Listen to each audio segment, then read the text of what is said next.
আল্লাহ পাক রব্বুল আলামিন জাল্লি জালালুহু শানহু পবিত্রময় কোরআনুল কারিমের ভেতরে জাকাত সম্বন্ধে যেই আলোচনা আমাদেরকে শুনাইছেন, যদি আমি মনে করি আল্লাহ পাক রব্বুল আলামিন নামাজের কথা কোরআনুল কারিমের ভেতরে ৮২ জায়গাতে আল্লাহ রব্বুল আলামিন ঘোষণা করেছেন বান্দাকে নামাজ কায়েম করার জন্যে, তাহলে আপনাকে এটাও মেনে নিতে হবে ৮২টা জায়গাতে যেখানে আল্লাহ পাক রব্বুল আলামিন নামাজ কায়েমের ব্যাপারে বান্দাদের উপরে ফরজে আইন নামে আয়াত নাজিল করেছেন, ঠিক একই আয়াতের ভেতরে আল্লাহ পাক রব্বুল আলামিন জাকাতেরও বিধান দিয়েছেন।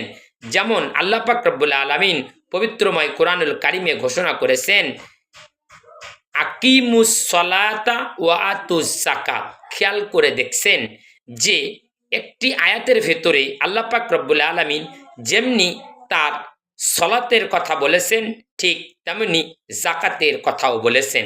জাকাত এমন একটি বিধি এবং বিধান, এই জাকাতের ওপর ভিত্তি করে জাকাতকে প্রতিষ্ঠিত করেই আজকে ইসলামের যেই খুঁটি বা স্তম্ভ আমরা বলে থাকি, ইসলামের যে পাওয়ার বা ইসলামিক যে কায়দা কানুন আমরা আজকে রীতিনীতি মেনে আসতেছি, এটা কিন্তু জাকাতের ওপরে ভিত্তি করে আমরা অর্জন করতে পেরেছি ইনশাল্লাহ। কারণ আপনি শুনলে অনেকটাই চিন্তিত হবেন বা আশ্চর্য হবেন। আল্লাহ পাক রব্বুল আলামিন জাল্লি জালালুহু শানহু পবিত্রময় কোরআনুল কারিমের ভেতরে যে জাকাতের কথা নিয়ে এসেছেন, অনেক ইহুদিবাদী সংগঠন এই জাকাতকে তারা চাঁদাবাজি বলে থাকে, নাউজুবিল্লাহ। জাকাত আল্লাহ রাসূলের দ্বারাই সংগঠিত, জাকাত দিয়ে ইসলাম প্রসিদ্ধিত হয়েছে। ইসলামের যেই যুদ্ধ বৃক্ষ লেগেছিল অন্য অন্য জাতি গোষ্ঠীদের সাথে ইসলামকে পরাজিত করার জন্যে, তারা যে একটি শত্রুতা এবং শখ কষেছিল, তাদের মূল উদ্দেশ্য ছিল জাকাতকে বন্ধ করা।